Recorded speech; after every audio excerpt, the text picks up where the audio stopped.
nous allons donc débuter cette conférence dédiée à la culture japonaise et au manga. Nous allons donc parler durant 7 heures de bande dessinée bien sûr et de Japon et de la richesse de cette bande dessinée qui touche les jeunes publics et des autres. Mais avant tout, on va voir déjà le rapport économique assez incroyable du manga en France. Donc un livre vendu sur 4 est une bande dessinée et une bande dessinée vendue sur 2 est un manga.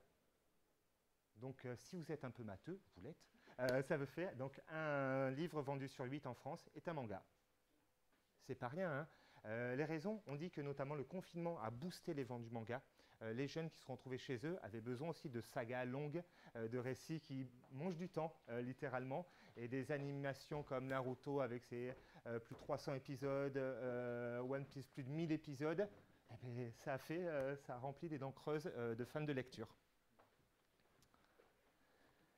Au Japon, le manga est forcément la bande dessinée donc traditionnelle. Je voulais pointer le fait que déjà dès 1910-1930, les Japonais ont catégorisé les genres de lecture très tôt. C'est-à-dire que dès 1920, il y a donc une revue pour les enfants, donc Kodomo veut dire enfant, une revue pour les jeunes garçons, Shonen, donc dès 14, et une revue pour les jeunes filles. En France, on a eu un peu cette séparation, mais très vite, on a tout assimilé la bande dessinée à enfance, avec plutôt enfance masculin. Les Japonais ont ouvert vraiment au genre et ont développé un peu ce courant. Et parmi les ancêtres du manga, avant que le mot manga existe, il y avait aussi le kamishibai, donc c'est le théâtre conté dessiné, où il y avait donc ça, c'est une activité qui est toujours sympa à faire à l'heure actuelle, des conteurs qui viennent avec des espèces de bâtons comme ça en bois et qui font de la musique, enfin du rythme, pour faire de l'effet comme ça et qui modulent les voix. Bonjour. Donc ça, ce sont les premiers dessinateurs de manga. On est au début du 1905-1906. Parmi vraiment un peu comme nous en France, on a eu les premières tentatives, que ça soit les Pieds Nickelés, que ça soit Pim Pam Poum, que ça soit Bécassine dans les années 20, vous voyez, les prémices et tout. Les Japonais avaient aussi de la bande dessinée. Malheureusement, pour la culture, les Japonais étaient à ce moment-là en guerre, notamment sur le front russe. Et donc la bande dessinée pour les enfants a été récupérée à des fins de propagande, évidemment. Mais ça, c'est quelque chose qu'on a vu malheureusement dans tous les pays, que ça soit Superman qui attrape Hitler par la peau du cou dans un épisode de 1930, ou les Japonais qui mettent en scène un chien japonais valeureux contre les cochons étrangers. Bon, la propagande est là, la subtilité ne l'est pas vraiment. Le manga, il va gagner vraiment énormément d'humanité avec un artiste dont on dit qu'il est le père du manga moderne, c'est Osamu Tezuka. Et vous le connaissez, pas de nom, mais de création, parce que c'est l'auteur de Astro Boy, qui est l'icône mondiale presque du manga. Astro Boy, c'est très intéressant parce que Tezuka, il a une formation de médecin et il veut dessiner, il est très humaniste. Il est témoin quand même des grands incendies qui ont ravagé Tokyo, des bombes qui ont touché Nagasaki, Hiroshima. Et malgré tout, il dit, mais vous savez, la technologie, ce n'est pas forcément fait pour détruire les hommes. Et il crée un robot, comme une bombe atomique, puisque, si vous savez, les bombes américaines étaient surnommées Fat Man et Little Boy. Et lui, il décide de créer Astro Boy, Atom Boy, le garçon de l'atome qui est là pour aider. En fait, une espèce de bombe atomique humaine qui serait là pour aider en fait, l'humanité à arriver dans le futur. 3-4 ans après les chutes des bombes. Donc c'est dire que cet esprit un peu de résilience, de positivité aussi qui animait cet auteur. Et puis, fan de cinéma absolu, là vous avez quand même noté les références à Frankenstein, le film de James Whale de 1930, avec le réveil de la créature, donc le réveil de Astro, comme ça, qui naît pour aider les hommes. Tezuka, c'est quand même aussi l'artiste qui a inventé le dessin animé à la télévision. Tout premier dessin animé en noir et blanc arrivé en série, c'était donc Astro, puis le premier dessin animé couleur arrivé à la télévision japonaise, c'est Le Roi Léo. Vous connaissez aussi Le Roi Léo parce que c'est ce lion blanc qui sera repris après dans Le Roi Lion de Disney. Voilà. Donc Tezuka, bon là c'est lui qui pose tranquillement dans sa chambre avec toutes ses créations. On dit qu'il a fait plus de 160 000 pages de bande dessinée. Des fois on l'appelle le Walt Disney japonais, mais Walt Disney n'était pas auteur de BD. Ou le RG japonais, mais RG n'est jamais allé dans autant de genres de bandes dessinées différents. RG avait un genre, l'aventure, à destination plutôt d'un public garçon masculin jeune. Tezuka, il est allé partout. On va le voir un peu plus tard. Ce n'est pas le seul auteur, il ne faut pas non plus voir l'arbre qui cache la forêt, beaucoup d'artistes, et notamment féminins, ont été aux prémices du manga.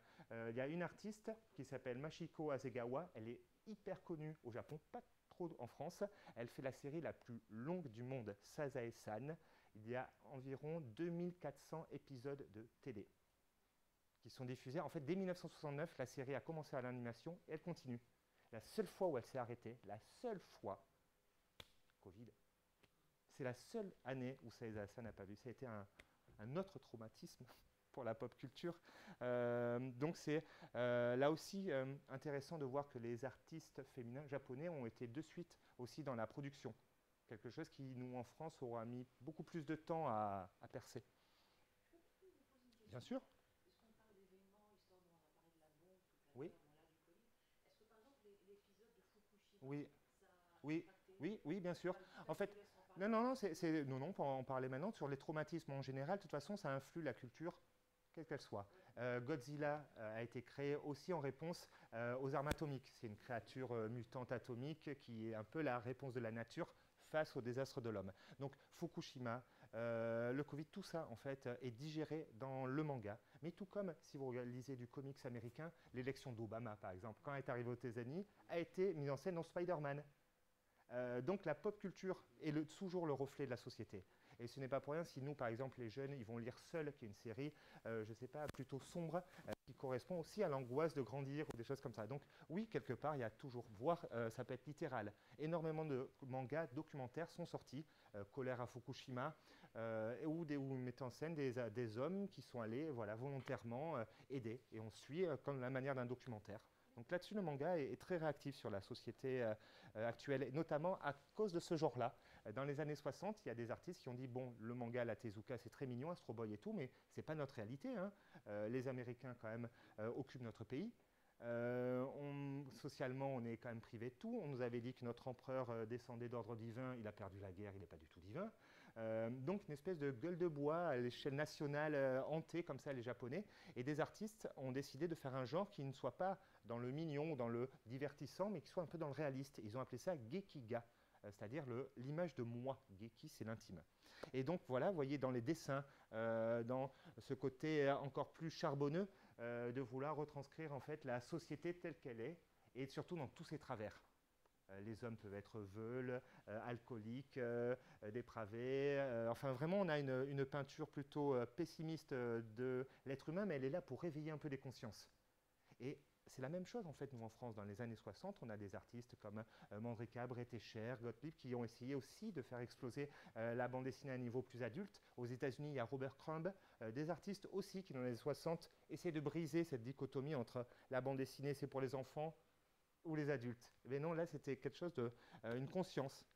Et donc, les mangas, pour répondre à Fukushima, qui parle de Fukushima aujourd'hui, sont les héritiers de ces mangas des années 60. Voilà.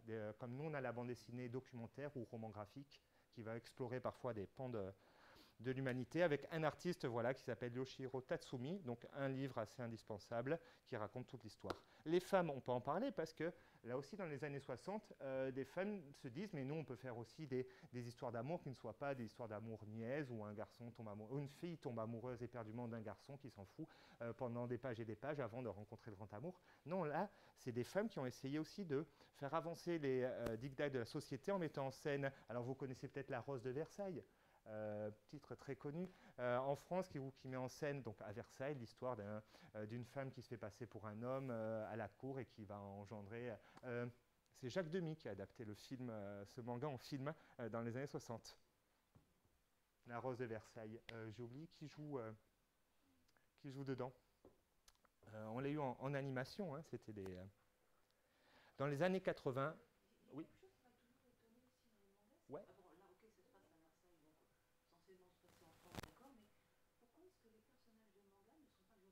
Ah, alors c'est une... Oui, oui, oui, oui. Alors là, pour le coup, effectivement, elle a les yeux bleus. Alors, j'en parle un peu là des designs. C'est très bien. On garde la question et puis on en reparle. Juste pour parler, dans les années 80, le Japon, les mangas en sont devenus non plus seulement la plus grande lecture nationale, mais internationale, avec des séries qui nous ont touchés notamment en France, Dragon Ball, le manga le plus lu au monde avec One Piece, et des séries Sailor Moon, Chevalier du Zodiaque, qui continuent encore de créer de l'affection dans le public, puisque là, il y a un auteur français qui sort en septembre une bande dessinée, Les Chevaliers du Zodiaque, en accord avec l'éditeur japonais, mais ça prouve, voilà, comme il a fait avant, ou des choses comme ça, l'amour qu'on peut avoir pour les créations. C'est très étonnant, mais depuis 2 ans, c'est quelque chose que moi j'ai remarqué, qui n'était pas forcément le cas avant, mais notre top 10 des ventes est le même que le top 10 au Japon. Avant, il y avait toujours 3-4 mangas qui étaient vraiment des exceptions culturelles au Japon, comme les éditeurs disaient, c'est intraduisible en France. C'est trop long, c'est trop bizarre, c'est trop japonais. Plus maintenant. Il semble qu'il y ait vraiment voilà, une accoutumance, enfin, comment dire, une porosité entre les cultures et une acceptation aussi de un peu la différence. Alors, si vous ne le voyez pas, ces séries, elles sont très connues, du moins chez les publics plutôt ados, puisque Jujutsu Kaisen, Kimetsu no Yaiba, Tokyo Revenger, L'Attaque des Titans, My Hero Academia, One Piece sont avant tout des séries qui s'adressent au public adolescent. Et nous, en France, on triche un peu, hein, de la même manière que Spirou, par exemple, c'est un personnage qui est lu par des enfants d'environ 50 à 60 ans. C'est plus le public, je veux dire, on déporte, on a un côté Black et Mortimer, qui est une série à la base pensée aussi pour les enfants, et lu plutôt pour un public d'adultes qui viennent chercher une espèce de Madeleine proustienne d'enfance, comme ça, une capsule de temps enfermée. Le manga, c'est un peu pareil chez nous, hein. Notre public qui lit Dragon Ball, il a entre 7 et 45 ans. Entre celui qui l'a découvert avec le Club Dorothée et qui revient à chaque fois, et qui va au cinéma et qui devient à son tour lui-même père, et qui du coup transporte voilà, son plaisir à sa progéniture. Ça, c'est très nouveau. Parce qu'il y a 20 ans, quand le manga est arrivé en France, on n'avait pas encore cette distance. Justement, on va parler un peu des codes du Japon. Alors, ils sont prépubliés, les mangas. En fait, si vous ouvrez un manga, au début, vous avez un sommaire. Ça, c'est un peu étonnant. Hop, un sommaire qui correspond à des chapitres d'environ entre 40 et 20 pages. Et ça, c'est une prépublication d'un magazine. C'est-à-dire que, ça paraît par épisode. voilà, toutes les semaines, une revue s'appelle Mangashi, c'est-à-dire magazine de manga. C'est une espèce d'annuaire sur un papier vraiment mauvaise qualité. Ça vaut 1,50 €, 2 €. Et dedans, il y a 9 séries différentes avec des chapitres de 20 pages, plus des petites chroniques sur la star de la chanson du moment, enfin des sujets qui vont intéresser les jeunes. Et en fait, le public, à la fin, il peut voter pour la série qu'il préfère, le personnage qu'il préfère, celui qu'il trouve le plus nul, celui qu'il n'aimerait plus voir. Et donc, des fois, ça peut modifier un peu l'évolution de la série. Alors, il ne faut pas croire que c'est un coup près, mais ça, quand même, c'est une tendance, c'est un échange. Il y a environ plus de 220 magazines de prépublication au Japon. Donc, j'aimerais pas être kiosquier au Japon. Ça doit être très difficile. En fait, ils sont en librairie, les magazines comme ça. Et pourquoi il y en a autant? C'est parce que ça s'adresse à des publics différents. Vous êtes un homme d'affaires de plus de 50 ans et il va avoir un magazine pour vous. Vous êtes plutôt un écolo alter, il va avoir un pour vous. Vous êtes plutôt un ado qui aime le sport, plutôt un ado qui aime la romance, plutôt fille, plutôt garçon. Enfin voilà, il y a vraiment des niches qui sont hyper structurées. En fait, ça, ce n'est pas conservé. Les mangashi, c'est vraiment la publication. Et au bout de plusieurs chapitres, après, le livre sort en format comme ça. C'est le même format au Japon qu'en France, ça s'appelle Tankobon. Et ça vaut au Japon environ 4 €. Nous, c'est plutôt autour de 7 avec les droits et la fabrication. Et ça, c'est conservé par les Japonais, bien sûr. Pourquoi la forme de poche? C'est parce qu'évidemment, ils ont des appartements petits. Enfin, des logements plus petits que les nôtres. Les mangas sont en noir et blanc par un souci économique. Déjà, c'est prépublié dans la presse. Et puis au Japon, le yin et le yang, le blanc et le noir, c'est un équilibre esthétique parfait. C'est pas du tout considéré comme vide ou inachevé ou quelque chose. C'est au contraire. C'est justement travailler le vide avec du plein. Et ça, c'est quelque chose qui obsède l'esthétique japonaise, notamment dans la calligraphie. Tracer des grands kanji comme ça nous paraît complètement anodin et ça fait partie des beaux-arts au Japon. Et donc le rapport au noir et blanc n'est pas du tout le même par rapport à nous qui considérons presque la BD inachevée parfois en noir et blanc, notamment dans les BD enfants. Vous le mettez un boulet bill en noir et blanc à un enfant, il va vous dire bof, alors vous le mettez un manga, pas de problème. Parce que le manga n'est pas en fait en noir et blanc, il est en noir, blanc et gris. Il y a énormément de niveaux de gris, voilà. Et donc ça, c'est ce qu'on appelle la trame. Et donc littéralement, en fait, un artiste, il va prendre un dessin et il va donc, avec son cutter, découper de la trame, par exemple, pour faire le costume de ce garçon. Et il va vraiment prendre hop, un cutter, il va poser sur le dessin. Et après, par exemple, il veut faire un effet de contraste, et bien il va prendre le dos du cutter et il va gratter. Par exemple, là, pour faire les éclairs, c'est du grattage. Et donc, c'est en principe un mangaka, c'est pour ça qu'ils disent des assistants. Ils travaillent avec plusieurs personnes, 3-4 jeunes pousses de talent, comme ça, qui veulent travailler dans le manga et qui apprennent auprès d'un maître et qui vont, par exemple, poser les trames toute la journée. C'est pas très glamour, mais c'est comme ça qu'on apprend. Ils le disent au Japon, le seul raccourci pour apprendre, c'est la répétition. Donc, encore. Donc, le raccourci, bof. Euh, Sinon, les codes aussi sont très marqués, hein, les codes de l'étonnement, de la gêne. Alors, on parlait du rapport aussi au visage par rapport aux Japonais. En fait, les Japonais, ils considèrent que les personnages de manga sont japonais, mais pas forcément dans leur physionomie, mais dans leur expression corporelle. En fait, le manga, la grande force pour moi du manga, c'est l'expressivité. Les personnages, en fait, par exemple, avec les yeux, vont être énormément vecteurs d'émotions. Euh, et ça, c'est juste une approche esthétique. Nous, par exemple, j'ai pas un crayon, non, puis je vais pas écrire sur le tableau. Nous, on fait des yeux, c'est des billes noires. C'est très étrange. Comme des poupées déshumanisées. Et quand les Japonais regardent nos dessins, ils trouvent ça troublant. Ça manque d'âme. Ils disent c'est étrange. Comment on peut dessiner des personnages, par exemple Tintin, vous regardez Tintin, il ressemble à ni à un Belge, ni à vous, ni à moi, il ressemble à une espèce de poupée avec des traits inachevés. C'est parce que Hergé, il a pensé que dans la simplification, il allait créer, le lecteur allait beaucoup se projeter. Et le manga, c'est la même chose. En fait, le lecteur se projette dans les yeux sans se dire, tiens, ces jeux sont japonais, français ou des choses comme ça. Donc, après, on le remarque, si on va aller dans des mangas plus réalistes et donc plus historiques, notamment les mangas sur l'aviation de la Seconde Guerre mondiale, on va avoir des traits, par contre, beaucoup plus significatifs. Là, on voit qu'il y a une volonté de dessiner un personnage japonais, que ce soit la couleur de sa peau, son regard, quelque chose qui va correspondre plus à des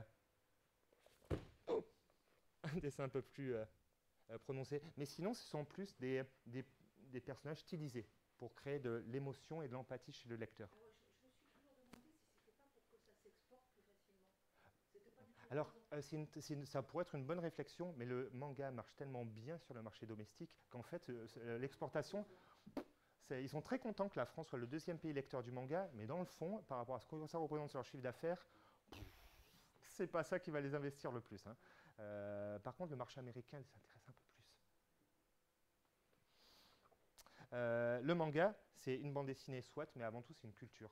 Un fan ou une fan de manga, en principe, elle lit, elle regarde des animations, elle écoute aussi des disques, des choses comme ça, elle va jouer au jeu qui est tiré, parce qu'en fait, c'est ça qui marche, c'est quand on touche les cinq sens. Quand vous êtes lecteur, vous êtes passif. Votre œil est une caméra qui diffuse en fait à votre vitesse l'image. Vous pouvez passer 5 minutes sur un dessin, ou alors en 5 secondes, vous avez déjà lu le chapitre. C'est vous qui gérez. Après, vous allez voir l'animation, vos oreilles vont être sollicitées, vous allez entendre la voix des personnages, vous allez avoir de la musique. Et puis, vous allez jouer aux jeux vidéo, vous allez contrôler le personnage. Et donc ça, vous allez vous investir dans une série. Bien plus que, en fait, je ne sais pas, moi j'adore Astérix et Spirou, mais je ne me suis jamais investi physiquement aux côtés de Spirou. Et quand vous êtes un fan de manga, vous êtes très investi par ce que pense le héros. Et carrément, vous allez pouvoir vous habiller comme le héros. C'est ce qu'on appelle le cosplay, costume player. Bonjour. C'est cette pratique qui fait que lors des salons, tout ça, on s'habille comme son personnage préféré, mais c'est pas pour faire le malin, c'est pas pour crâner. En principe, c'est pour faire des photos, être généreux de son temps. Et moi, les cosplayers, je les trouve très positifs en salon. On peut toujours poser, ils sont patients, ils sont généreux de leur temps et il y a une fierté communautaire qui est très sympa. Le but du costume aussi, c'est pas d'acheter un costume comme un fils de riche tout fait sur Internet, il faut le fabriquer. Et là, c'est là où moi j'ai parfois des mamans ou des choses comme ça qui diraient mon fils, je l'ai appris à faire des fermetures éclairs, je lui ai mis des scratchs et tout, parce qu'à 14 ans, c'est quand même bizarre. Mon fils qui me dit je veux monter sur scène devant 20 000 personnes avec un costume que je fais moi-même, je m'y attendais pas. Et des fois, les fans de manga étonnent leurs parents ou la génération qui sont moins coutumiers des codes et des usages du manga. Énormément. Et dans la communauté, que ce soit sur Internet ou des choses comme ça, par exemple des cosplayers, si j'aime la série Tenjin, je m'habillais comme le héros, je vais aller sur Internet et dire, bon, mais pour la Japan Expo, je m'habille comme le héros et tout, est-ce qu'il y a d'autres personnes qui aimeraient faire des costumes du même manga et on se retrouve pour la première fois devant. Et toute l'année, on va s'échanger des tuyaux, on va dire, tiens, pour faire le casque, j'ai mis l'aluminium, tiens, pour la visière, j'ai utilisé ça, ah oui, mais moi j'ai ça, je l'ai acheté en double, je t'en envoie un. Et puis, donc, ils sont comme ça, ils n'échangent que sur Internet ou sur des forums, et puis pour la première fois, ils vont se voir sur le salon déguisés. Et ça, c'est hyper touchant, je trouve, ce rapport comme ça communautaire. Le manga est arrivé en France alors d'abord en librairie, mais alors avec un insuccès total, un bide absolu. Il faut dire que le premier manga arrivé en France s'appelait Le vent du Nord est comme le hennissement d'un cheval noir. Peut-être que je mériterais un peu plus de concision. Ouais, ça manque un peu d'impact. Puis mettre, je sais pas, un cheval décapité en négatif sur une couverture, c'est pas très sexy, il faut l'avouer, avec cette espèce de vent bizarre. En plus, exactement, on est en 77. Quand ce premier manga qui arrive, avec notamment aussi une revue qui s'appelle Le Cri qui tue. Donc c'est la première tentative avec voilà, ce point qui arrive en plein dans le visage. Donc une imagerie plutôt violente, adulte. C'est du manga en fait Gekiga, donc adulte, qui a été édité en France mais très mal marketé. En fait, la série Le Vent du Nord est comme un hennissement d'un cheval noir, c'est super bien. Mais c'est juste un chapitre d'une série très large qui s'appelle Sabuichi et qui est des histoires d'enquête dans le Japon médiéval, qui est vraiment très chouette, mais qui est détaché avec un format agrandi, c'est affreux. Deuxième tentative d'importer du manga en France, là aussi, je ne suis pas sûr qu'un titre comme Les secrets de l'économie japonaise en bande dessinée soit le meilleur moyen de toucher le grand public, toujours signé chez Albin Michel. Non, là, ça ne marchera pas. Donc les gens disent le manga, c'est pas fait pour nous. Non, ils n'étaient pas simples.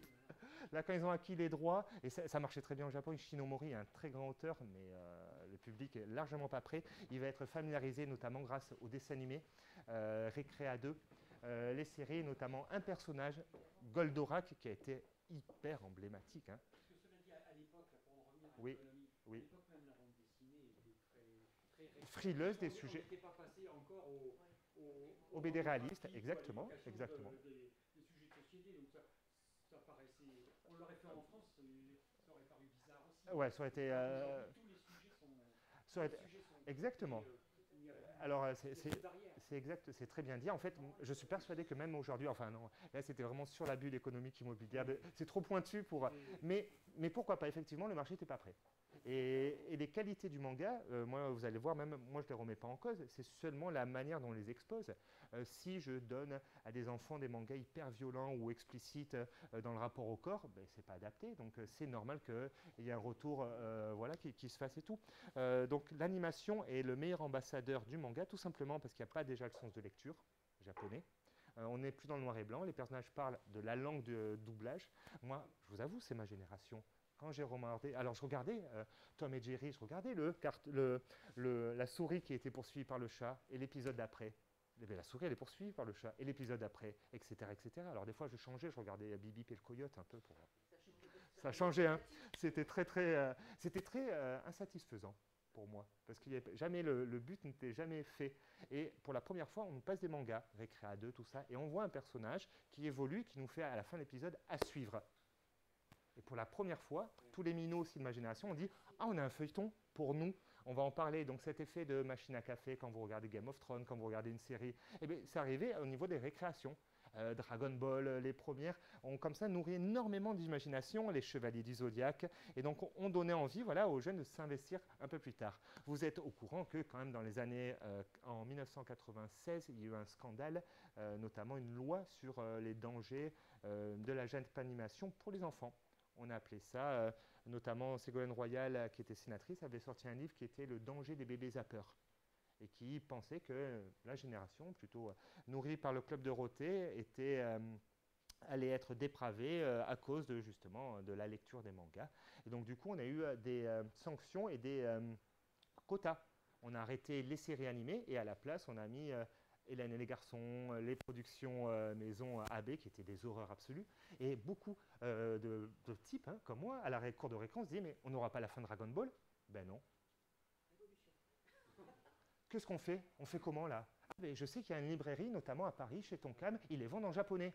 Mais on ne comprend pas le japonais. Oh, c'est pas grave. Tu vas voir enfin ce qui se passe. Et donc, c'est à cette époque qu'on a fait de l'importation. C'est à cette époque que les premiers mangas en fait, sont arrivés aussi en kiosque et qui étaient donc les adaptations des séries inachevé. Olive et Tom, Dragon Ball, Nicky Larson City. Et donc, tous les Gremlins comme moi, eh bien, on s'est jeté dessus, quoi. Parce qu'on avait en plus une version plus proche de l'original, qui n'était pas... il y avait quelque chose de grisant. Et c'est à cette époque que, notamment, Tonkam est le premier éditeur à éditer du manga dans le son japonais, et qui ne soit pas, en 95, l'adaptation d'une série animée. C'était Video Girl Eye. Moi, la première fois que je lis Video Girl Eye, je ne comprends rien, il ne se passe rien dans le manga. C'est un garçon, il tombe amoureux d'une fille dans un ordinateur, et c'est tout. Je dis, mais incroyable, ils font la bande dessinée, les Japonais, je sais pas, j'ai 15 ans, où il ne se passe rien. Alors que dans la bande dessinée classique, en 48 pages, il faut que ce soit un condensé d'action, quand même. Comme il disait très bien Goscinny, il faut que chaque page donne envie d'être tournée. Et donc, il faisait un effet de suspense. Mais là, il ne se passait rien, le temps était très dilaté, c'était très étrange. Mais le manga ne marche pas tout à fait. Il faudra attendre vraiment un peu plus tard, notamment avec l'arrivée d'Akira, que vous avez sur vos rayons dans la nouvelle édition Glénat, qui est superbe, qui va notamment apporter des auteurs comme Möbius, Mézières, vont aller voir Akira et vont vanter ce jeune dessinateur japonais, Katsuhiro Otomo. Otomo, c'est une personnalité à part, très très fort au niveau du dessin et du design, mais quand il était président à Angoulême, notamment, il a expliqué ce dessin-là, qui est dans le tome 3, c'est un dessin très marquant d'une ville qui est détruite. Et il dit, ce dessin m'a pris toute une nuit à réaliser. On se dit, bah, Katsuhiro, il va falloir passer la seconde, parce que si tu as mis une nuit à dessiner une boule noire, il dit, oui, mais j'ai passé une nuit à dessiner une boule noire parce que j'ai pris le rotring le plus fin et j'ai fait une ligne, une par une, pour célébrer les âmes qui montent au ciel. Mais pourquoi tu as fait ça? Et donc, c'est bien simple, parce qu'il ne voulait pas d'une scène de destruction gratuite. Il a vécu des destructions, et quand il nous représente en dessin, il ne veut pas torcher ou se montrer irrespectueux de la destruction. Et donc, ouais, il y a un truc très bouddhique, il y a quelque chose de voilà, dans la répétition, quand même, oui. Et donc voilà, ce dessin est assez marquant je trouve, la philosophie qu'il a dans ses mangas. Les genres, pardon, qui vont donner une image positive au manga, notamment c'est le studio Ghibli avec ses créations animées. Pas au début. La première fois que Ghibli arrive en France, ça ne marche pas, hein. Et notamment Porco Rosso, qui est un animé sur l'aviation, qui avait été doublé par Jean Reno à l'époque. Quand il est sorti au cinéma, c'était tiède. Il va vraiment attendre Princesse Mononoke et Le Voyage de Chihiro pour consacrer Miyazaki comme un auteur absolu. Et Jiro Taniguchi est aussi le deuxième auteur qui va ouvrir le public français à l'acceptation du manga. Jiro Taniguchi, vous avez Quartier lointain qui est indispensable, qui est très très beau dans les rayons. C'est un auteur dont, mais justement là aussi dans la représentation des visages, dans le dessin, on dit qu'il a quelque chose qui fait écho à l'Europe. La ligne claire, notamment européenne à la Tintin. Et ces thématiques, alors c'est des titres courts, soit des one-shots, soit des titres en deux, sont avant tout des études humaines. Et si je dois vous en conseiller quelques-uns, évidemment, Quartier lointain, qui est dans vos rayons, est un petit bijou, et Le Sommet des dieux, qui a été adapté là aussi récemment au cinéma par Patrick Imbert, réalisateur français, en animation, est très très beau. Si vous rêvez de gravir l'Everest, mais comme moi, vous êtes un peu frileux, eh bien, le film le fera pour vous, c'est plutôt chouette. J'ai le vertige, moi, alors 8000 mètres, bof. Et l'animation qui continue en France, hein, on le voit là, c'est quoi? Il y a le film Dragon Ball qui sort, qui cartonne, un film One Piece qui sort, je ne sais pas si... cet été est sorti le film One Piece. Si vous avez la curiosité de taper One Piece avant-première sur Google, vous allez voir des scènes absolument improbables de jeunes qui sont allés à l'avant-première de One Piece, tellement contents qu'ils ont fini tous à danser devant l'écran pendant le film, hein. Il y a des scènes, mais comme une émeute en fait. C'est passé d'une espèce de joie non contenue. Alors je ne sais pas si c'est l'effet confinement qui ont fait que, comme des canettes de soda remuées, les jeunes étaient vraiment excités, avaient besoin d'exploser comme ça à l'écran. Mais je trouve ça, alors c'est dingue, hein, vous êtes à côté, le type, enfin il y en a un, il enlève son t-shirt, il se met à courir, tout le monde jette les pop-corn quand il y a un personnage qui apparaît à l'écran et tout. C'est too much, mais je trouve ça hyper beau, positif et rigolo finalement que voilà, les jeunes comme ça puissent s'embraser pour leur passion. Donc c'est ce que je vous dis, en France, qui marche, c'est avant tout le genre shonen, avec ces séries qui trustent le top 10, notamment un personnage comme Naruto. Naruto, petite stat, il se vend un Naruto toutes les 30 secondes en France. Donc là, voilà, ça fait presque une demi-heure que je discute, donc on s'en a vendu 100 Naruto. Non. Toutes les 30 secondes se vend un Naruto. Oui, 60, merci. Donc c'est pas mal hein, pour une série qui fait 70 tomes, on aura bientôt tout fini. Donc oui, le manga maintenant est transgénérationnel. Il se confie aux nouvelles générations. Il y a l'effet grand frère, l'effet animation, l'effet Netflix. Sur les gros canaux maintenant de streaming, on trouve des séries animées qui, comme je vous ai dit, l'animation est un bon ambassadeur pour le manga. Donc le manga est créé par niche, et ça peut nous aider si par exemple c'est Noël et que vous devez acheter des mangas. Et on vous dit, ma fille adore les mangas, mais elle a 7 ans. Alors vous êtes embêté parce que vous ne voulez pas quelque chose de... donc il y a un genre qui s'appelle le Kodomo manga, ça veut dire pour enfants. Vous demandez à votre libraire, au bibliothécaire. C'est plutôt des séries autour d'animaux, que ce soit le panda, le chat, beaucoup le chat. Hein. Les Japonais aiment énormément les chats. C'est un animal mystique incroyable pour eux, beaucoup plus que le chien. Ou sinon des titres issus aussi du monde du jeu vidéo qui marchent très bien. Mario en manga, Carton par exemple, Zelda, Mario, des titres sont très porteurs. C'est chouette. Zelda en manga est très réussi. Ou vous êtes plus littéraire, plus sérieux. Eh bien, pourquoi pas un classique en manga. Là aussi, il existe vraiment pour les enfants, à moins de 10 ans, tous les classiques de Tom Sawyer, Jules Verne, en version un peu digeste. Donc c'est par exemple le voyage au centre de la Terre, c'est 4 tomes seulement. Mais au moins ça va vite. Les Trois Mousquetaires, Sherlock Holmes, Alice au Pays des Merveilles, on trouve tous les classiques. Et même vous, adultes, vous pouvez lire Le Capital en manga, vous pouvez lire Nietzsche en manga, Stendhal en manga. Pourquoi pas, les adaptations alors elles sont pas forcément réussies, je vous avoue. Il y en a une qui est super, c'est Lovecraft en manga. Et elle est très bien. Et là, je vois, vous avez La Guerre des Mondes en manga. Paf, dans le rayon, ça c'est mon œil de libraire, hein, juste là, devant le Chris Ware. Hop là. La Guerre des Mondes en manga, alors pourquoi pas A.G. Wells. Le genre qui donc, plaît le plus, on va dire à 75%, c'est le genre shonen, qui veut dire donc jeune garçon, adolescent. Mais ça ne veut pas dire que ce n'est que de la lecture pour jeunes garçons adolescents. Les filles le lisent tout aussi. Hein. Un manga comme One Piece est lu à 60-40%. 60 garçons, 40% de jeunes filles. Et ça, je trouve ça chouette, de ce côté un peu plus ouvert, avec des titres de shonen qui partent à peu près dans toutes les thématiques possibles. Il va y avoir des titres d'heroic fantasy, des titres de magie, des titres de super-héros, de ninja, un manga qui vous parle de la création de manga. Bakuman, c'est 2 jeunes qui décident de se lancer dans l'industrie du manga. Et donc, il a son oncle qui avait essayé de faire du manga, mais qui a fait une dépression. Donc, il récupère son matériel. Son pote, il est scénariste. Alors, il lui apporte des scénarios. Ils vont voir les milieux. Les vrais, hein, c'est des vrais éditeurs et tout. On a une espèce de documentaire comme ça, fiction, sur les coulisses du manga. Et One Piece, qui est quand même la série la plus dingue du monde, hein, c'est la bande dessinée la plus lue au monde actuellement. Des chiffres comme on n'a jamais vu, 480 millions de copies. Des mises en place à 8 millions. J'ai l'impression que c'est un... Alors je viens du Sud, mais là j'ai l'impression qu'on fait des tonnes des fois quand je parle de One Piece. Hein. C'est 30 millions en France, c'est une série à plus de 1000 épisodes, 16 films. C'est un mastodonte comme on n'a jamais vu. C'est donc la série la plus vendue au monde par un auteur en cours. Ma femme est bénévole à la bibliothèque Ouais. municipale. Les jeunes se précipitent. Pour la sortie du numéro 100, ils m'ont réclamé, il n'était pas encore arrivé. Ça a été la pauvre. Je dis la pauvre parce que vraiment je vois... En librairie, il y a eu même des sorties à minuit où il y avait vraiment... c'est pour ça que... Naruto et One Piece, ouais. pas qu'ils ont la collection. C'est ça, c'est les 2 mastodontes absolus, vraiment qui sont lus par des publics mixtes et qui sont voilà, transmis. Donc l'autre genre, c'est un genre plus féminin, shoujo. Shoujo, c'est donc plutôt, c'est-à-dire jeune fille, mais c'est pas que des histoires d'amour ou des histoires sentimentales. C'est des histoires psychologiques avant tout, où une héroïne a souvent un grand complexe et elle va devoir surmonter ce complexe. Ce qui est très intéressant dans le genre shoujo, moi j'aime bien, hein, ce sont des études psychologiques de jeunes et qui nous donnent beaucoup sur la société japonaise, les rapports, la politesse, le rapport à l'autre, à l'intimité, tout ça. Et c'est vrai que là-dessus, c'est pas du tout la même culture. C'est pas des judéo-chrétiens, des japonais du tout.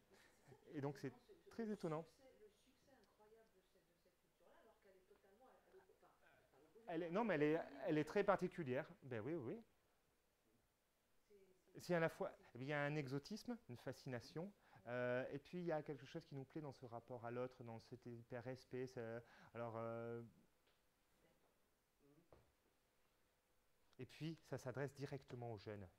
Un shoujo manga comme Oromiya, par exemple, vous avez 14 ans, et bien les personnages aussi. Ils s'aiment, moi non plus, et bien comme vous dans la vie. Et donc, il y a quelque chose qui, à 17 ans, ça va vous tomber des mains. À 12 ans, ça ne va pas vous parler. Mais ce côté comme ça, hyper tranché, et ça plaît énormément aussi. Ça s'adresse vraiment au cœur palpitant des lecteurs, le manga. Et ça, c'est une force que le manga a sur d'autres bandes dessinées. C'est l'émotionnel. Ah ouais, totalement. La dominante émotionnelle qui Totalement. passe. Qui passe alors par le jeu de regard, par l'expression de visage, par ce côté, voilà, on voit l'énergie de l'un et le côté incrédule de l'autre. Enfin, c'est des personnages qui ont des failles, des caractères, quoi. Et puis vous, adultes, qu'est-ce que vous voulez lire en manga? Là aussi, il y a des mangas qui s'adressent vraiment à des adultes, qui ne veut pas dire que c'est hyper violent ou hyper sexualisé. Au contraire, ça peut être des thématiques comme par exemple les gouttes de Dieu sur le vin. Et donc, il va être hyper documenté, puisque même les auteurs vont être intronisés chevaliers du Médoc. Ils vont participer à un guide par cœur spécial, les Gouttes de Dieu. Et la publication des Gouttes de Dieu a entraîné en Asie une augmentation de 300% d'importation de vin. Et donc, il paraît qu'il y a dans les bars en Corée, notamment dans les bars à vin, ils venaient les jeunes avec le manga en disant « je veux ça ». Alors, quand c'est du bouton Rothschild, ça va, hein. Quand c'est de la piquette, je ne sais pas, mais... Puis il y en a, ils ont dû se trouver... parce que c'est vraiment les vrais vins hein, qui sont... Ah oui, c'est très bien documenté. Je fais partie de la section œnologie. Ma femme Ah, super. Ma femme m'a offert les premiers épisodes. Ouais, ouais. J'ai dû m'arrêter au 12e. Oui, parce que c'est long un peu, je suis d'accord. Il y en a 40. C'est un peu longué, mais c'est parfaitement documenté. Et effectivement, les vins qui sont cités ne sont pas... Pas la piquette, c'est pas la piquette du coin. Ouais, ouais, ouais. S'ils veulent se procurer les vins qui sont cités, il y en a qui vont avoir des problèmes. Alors du coup, le fameux Goutte de Dieu, c'est un vin secret qui est révélé à la fin. Et c'est un tout petit vin, un petit viticulteur, donc que même on le connaissait pas forcément. Ça peut être des récits aussi. Shizakobe, c'est une étude de mœurs très adulte. Terme Romae, c'est un espèce de délire sur l'Antiquité. Un architecte de bain, il a plus d'inspiration, il glisse dans son bain et bam, il se réveille, il est au Japon. L'autre grande culture du bain. Et donc, il va leur piquer plein d'idées. Il va se dire, ah oui, mais s'ils font ça au Japon dans les bains, ça marcherait aussi dans mes bains romains. Et donc, ça va être une espèce de... C'est hyper drôle et tout.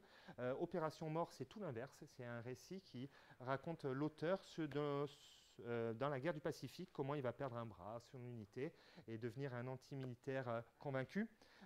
Justement, c'est dans ce genre-là que va se rapprocher les mangas de la collection Cockpit, qui sont vraiment des journaux. Alors évidemment, raconter la guerre quand on l'a perdue, c'est pas du tout le même rapport. Et puis quand on est du côté que l'histoire maintenant juge comme moralement, forcément, hein, l'axe. Donc du coup, c'est des récits qui mettent souvent des personnages qui sont déchirés entre eux. Notamment Zéro pour l'éternité, Pilote sacrifié, qui mettent en scène des kamikazes, qui évidemment sont... Alors on vous explique là aussi que les kamikazes, c'est pas l'image qu'on pouvait avoir de t'as la fleur au fusil et t'es joyeux d'aller sacrifier au fusil pour ton pays. Hein. C'est souvent des escadrons... enfin, c'est des manipulations politiques exécrables qui font que l'humain est brisé en une machine. Et on le sent, et c'est assez beau, cette volonté de vouloir réveiller les consciences et de dire plus jamais ça aussi. Les Japonais, je vous le rappelle, n'ont pas d'armée. Vu que le traité de capitulation a fait qu'ils ont le droit d'avoir une force d'autodéfense, mais pas d'armée d'invasion. C'est comme l'Allemagne, sauf que l'Allemagne a forcé, justement dans les 70, pour développer il y a une BD qui vient de sortir là-dessus, c'est hyper drôle. Justement, contrairement au Japon, l'Allemagne a forcé un peu après la chute du... La notion d'échec ou de défaite, c'est la honte absolue. C'est une humiliation totale, et c'est que je parlais de gueule de bois sociale, mais c'est exactement ça, hein, c'est carrément une dépression sévère qu'a vécu le Japon. Et donc le Gekiga, le but c'était de rendre ça. On a des auteurs français qui maintenant, depuis 20 ans, étaient biberonnés au manga. Et moi je rencontre des auteurs, je fais des interviews, et quand on lui demande mais c'est quoi que tu aimes comme tu lisais quoi quand tu étais gamin, elle me dit, l'autrice, eh bien, moi je lisais Princesse Sarah, Naruto et Gaston Lagaffe. Ok, et du coup, quand j'ai dessiné, mon dessin, c'était un mélange des trois. Parce qu'il n'y avait pas de hiérarchie chez moi, il n'y avait pas de... Et donc c'est comme ça qu'on a plein d'auteurs, d'autrices françaises qui dessinent des mangas naturellement, ou qui travaillent dans l'animation. En France, on est le deuxième pays en production d'animation. On a des talents qui sont pillés dans le monde entier, surtout aux États-Unis, parce qu'on n'est pas forcément bien produit en France, mais il y a une vraie volonté de dessiner, de faire du manga, avec un titre notamment qui est un peu dingue, qui est Radiante, qui est publié aussi au Japon, et qui a droit à une animation par un studio, et Dreamland qui arrive aussi en animation cette année, par Renaud Lemaire, qui est des mangas très, très porteurs. Decoprod, tout à l'heure je vous ai parlé de Albator, Goldorak, qui sont réalisés en mode bande dessinée. Donc là aussi, ça peut être accessible. Des productions plus ou moins réussies entre des romanciers et des auteurs de manga. Et puis quelque chose qui n'a pas du tout marché, il faut dire que le manga de Maître Gims n'a pas rencontré le succès attendu. Bon, c'était la volonté. C'est rigolo de voir que beaucoup d'artistes du hip-hop, de youtubeurs aiment tellement la bande dessinée qu'ils veulent faire du manga. C'est vrai, c'est un métier. Mais au moins la passion est là. Après, bon, à l'arrivée, hop, la Japan Expo, si jamais vous voulez prendre un bain de, pas de jouvence, parce que vous allez vieillir de très très vite dans les travées de la Japan Expo, parce qu'il fait très très chaud, il y a beaucoup beaucoup de monde, vous prenez, j'ai l'impression, en 10 heures, vous avez pris 10 jours physiquement, hein, moi je me suis claqué la jambe là-bas, c'est très intense, mais c'est génial, c'est vraiment le cœur palpitant des fans, en plein mois de juillet à Villepinte, c'est combien 80 000 visiteurs par jour, c'est le plus gros salon européen dédié à la pop culture manga. C'est beaucoup de cosplayers, beaucoup de fans des stands de plus en plus. Alors cette année, il y avait carrément pour le stand de l'attaque des Titans du parachute ascensionnel comme ça, pour croire que vous aviez des activités en VR avec le casque, vous aviez plein d'activités. Vous pouvez vous entraîner au kendo, vous pouvez acheter des étoiles ninja, vous pouvez vraiment vivre votre passion, dépenser beaucoup d'argent hein, parce que c'est très cher. Et puis voilà, sinon c'est une expérience à faire une fois, avec une grande bouteille d'eau. J'étais très intéressé de venir vous voir, notamment pour parler aussi d'un sous-genre dans le manga, c'est l'aviation, de la manière dont les Japonais en fait saisissent l'aviation dans leur manga. Et vous allez voir, ça reflète un peu ce que je vous ai dit maintenant, déjà ce sens du réel. Que ça soit même dans un manga humoristique, un manga à suspense, il va toujours avoir un rapport au réel dans le manga. C'est-à-dire que quand ils font un Boeing, quand ils font un avion de ligne, alors vous connaissez bien mieux les modèles sans doute que moi, mais vous voyez même, il y a un rapport à la réalité, alors que le dessin juste après, on a un personnage complètement caricatural avec les yeux en... Et c'est quand même dingue ce contraste entre un dessin comme ça, hyper réaliste, et après une caricature totale. Mais on le voit, hein, cette volonté d'inscrire le réel même dans la fiction la plus imaginative. Ça plaît énormément aux Japonais. Voir l'inverse, mettre de l'imaginaire dans le réel, avec des partenariats alors plus ou moins intéressants d'un point de vue, mais pour la pop culture très fort. Des avions de ligne aux couleurs Hello Kitty ou pour les Pokémon. Et l'année dernière est sorti un avion de ligne Demon Slayer, qui était le manga le plus populaire du moment. Ils ont vraiment fait des avions, c'est des vrais Ouais. C'est des vrais avions. Ils le font aussi pour les trains. Alors bon, sinon j'aurais pu mettre le train Pokémon et tout. Et les fans font tout pour arriver dans ce train. Bah ouais.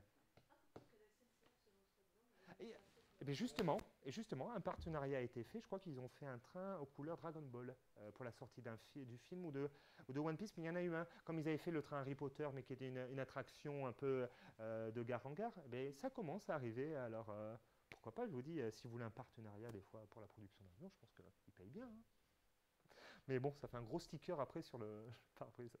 Et le pilote doit être cosplayé aussi, tout le long avec... Ça serait un pilote en Pokémon terrible. Les Japonais sont fascinés par le design, l'aérodynamisme et par toutes les transformations techno-ludiques. C'est-à-dire qu'il y a toujours là aussi cette volonté de mettre du réel dans l'imaginaire avec des designs de vaisseaux qui, alors en tant que fan, vous claquent dans les yeux, sont super, mais peut-être que d'un point de vue aérodynamique, vous allez dire mais c'est une catastrophe cette prise d'air où jamais on peut naviguer dans un navire comme ça. Mais voilà cette volonté de plonger le lecteur au plus proche et voire après de créer le délire le plus total. Alors je ne sais pas si vous connaissez toute une gamme qui s'appelle, alors c'est de la science-fiction, c'est dans les années 80, ça s'appelle Gundam, et c'est une très très longue saga qui met en scène donc des robots transformables, donc d'avions de ligne, ils se transforment en robots humanoïdes. Mais pourquoi ils font ça? C'est amusant parce qu'ils font ça aussi avec d'autres types de vaisseaux, et ça c'est cette volonté de transformer l'homme et la machine. Il y a carrément donc des fictions qui mettent en scène des filles porte-avions. Alors, c'est des hybrides entre des jeunes humaines et des porte-avions qui mènent des bagarres comme ça. Et voilà, cette volonté de transformer la machine comme une espèce de transhumanisme avancé. Donc, parmi les mangas récents qui parlent, donc c'est ce que je vous ai dit, d'aviation, on peut avoir plusieurs genres. En fait, on va avoir donc le récit historique réaliste. Donc, c'est par exemple les titres en haut qui sont plutôt là. On va avoir des fictions réalistes mais récréatives. Par exemple, Tenjin, si vous avez pris plein de jets dans les yeux en regardant Top Gun Maverick, vous lisez derrière Tenjin, c'est le même sens comme ça. Speed, être moderne, c'est l'histoire d'un jeune pilote qui arrive au programme japonais. Son père est un grand pilote qui a disparu et puis lui va vouloir marcher sur ses traces. Et puis là aussi, toutes les difficultés sont abordées. L'entraînement est très long. Enfin, on lui explique, par rapport, il a la taille idéale. Enfin, on est dans un niveau réaliste, mais pour après, on s'amuse aussi énormément. Voir des récits complètement dingues, hein, comme ce récit, qui est une animation sur Netflix qui s'appelle Dragon Panzer, qui met en scène des avions de chasse qui se transforment en dragons et des jeunes filles qui montent dedans. Alors ça paraît un peu dingo, et c'est justement ce qui nous pousse souvent à regarder le premier épisode en disant mais qu'est-ce que c'est ce concept? Et puis on voit que des fois ça marche bien, que c'est traité avec psychologie, puis on se retrouve à avoir un truc un peu délirant, mais qui semble cohérent. Donc voilà, quelques planches. Là aussi, hein, vous voyez ce rapport réaliste au dessin. On est d'accord, hein, que ce soit la scène... Et là, on est dans Tenjin, donc le rapport, vous voyez, avec une volonté de lenteur et quelque chose d'un aérodynamique, avec par exemple un dessin qui sort de la case. C'est important parce que quand ça sort de la case, psychologiquement, ça dit que c'est vous le prochain. Parce qu'entre la case et le livre, ben, c'est vous. Donc si des éléments commencent à sortir, c'est un peu comme un quatrième mur, brisé de quatrième mur. Et pour autant, on est dans des fictions. Là aussi, vous, lecteur, votre œil caméra, vous allez passer 10 minutes à scruter le vaisseau pour voir s'il est bien rendu, s'ils n'ont pas oublié tel ou tel élément. Et si vous n'y connaissez rien, vous allez quand même vous dire « Waouh, ça va vite !» et passer à l'image d'après ou des choses comme ça. La lecture de manga dépend aussi énormément de votre investissement à vous. Parmi les réalisateurs intéressants en animation, il y en a un qui est vraiment passionné par l'aérodynamique, c'est Mamoru Oshii, donc réalisateur que vous connaissez peut-être pour une œuvre très connue qui est Ghost in the Shell, qui est une œuvre de SF majeure, mais qui a notamment fait aussi un film qui s'appelle Skycrawler, donc qui met en scène des dogfights dans des guerres. C'est très étrange, c'est un monde de guerre par procuration, où les États, enfin, c'est très étrange comme film et tout. Par contre, il y a voilà, cette volonté de coller le spectateur dans le ciel. Et ça, c'est très manga, ce côté réalisme, aérodynamique et vitesse. Ce n'est pas toujours des choses qu'on retrouve chez nous, dans cette volonté de plonger dans le ciel. Leiji Matsumoto, que vous connaissez notamment pour Albator. Capitaine Albator, manga aussi assez connu dans les années. Alors, lui, son truc, c'est de faire des vaisseaux spatials, vous avez vu, qui ressemblent à des porte-avions, totalement. Il fait des porte-avions dans l'espace, lui, c'est son grand délire. Et pour autant, il est aussi très, très fan d'aviation. Son père était aviateur durant la Seconde Guerre mondiale. Il a fait notamment un film qui s'appelle Le Cockpit, qui met en scène voilà, un chasseur zéro qui rate sa mission dans le sens où il survit et il est retrouvé au milieu de l'océan et coincé dans son cockpit. Il va vivre une aventure intérieure et forte. Et enfin, le dernier réalisateur qui est passionné évidemment par l'aéronautique, c'est Hayao Miyazaki, qui est donc il y a un documentaire qui existe sur YouTube où en fait il déclare tout son amour pour Saint-Exupéry et notamment Vol de nuit, qui est son livre préféré. Et donc il va repartir sur les il y a dans ce documentaire, on voit le cinéaste partir comme ça en avion et refaire les chemins postaux que faisait Saint-Ex. Et puis voilà, son amour se voit dans le dessin, dans ce design, dans son film. Il aime les machines volantes, même si elles ne sont pas réalistes, hein, même si elles ne sont pas, il aime rêver. Comme les premiers en fait, concepteurs en fait, de machines volantes, il aime rêver la machinerie, il aime rêver le design. Et si vous avez vu notamment le film Le vent se lève, qui est un très beau film sur évidemment un ingénieur aéronautique qui va... Non, c'est pas lui, je ne sais pas ce qu'il invente comme... c'est lui hein, qui invente le zéro. Hein. Ouais, je crois. Hein. Mais je ne sais plus si c'était 6D. Ouais, mais c'est ça. Hein. Et donc là aussi, hein, c'est avec beaucoup d'attraction poétique dans Le vent se lève.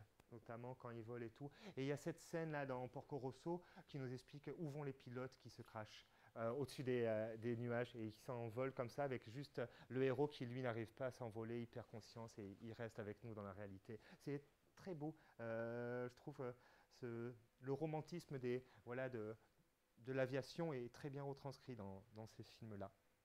Et puis, pour aller plus loin, vous aurez peut-être le document, je vous ai mis les auteurs que j'aime bien, les nouveautés. Mais je vois que je parle beaucoup, beaucoup, beaucoup. Alors, si vous avez des questions, ça va être le moment. Moi, ce que j'aime, vous voyez, dans le manga, là, les auteurs que je vous montre, c'est la richesse graphique et narrative. En fait, j'aime le manga parce que j'aime toutes les sortes de bandes dessinées, hein, bien sûr, mais j'aime être surpris en bande dessinée. J'aime qu'un récit ne m'entraîne pas forcément là où je m'attends, ou ça arrive à créer une richesse supplémentaire. Et dans le manga ou dans les autres bandes dessinées, hein, j'arrive à trouver énormément de choses. Vous voyez, là, on parlait du rapport aux yeux, au dessin. Là aussi, c'est très différent suivant l'artiste. Alors, quand un artiste fonctionne très bien, les autres ont tendance à le copier, hein, c'est toujours pareil chez tout le monde. Donc, j'aime énormément aussi un manga sur l'handisport qui me touche beaucoup, qui est Real, qui est très très réussi. Des mangas évidemment sur le samouraï, enfin, et puis un dessin qui est vraiment pluriel et des thématiques qui sont très larges pour tous les publics. Voilà, cette petite présentation de la bande dessinée japonaise.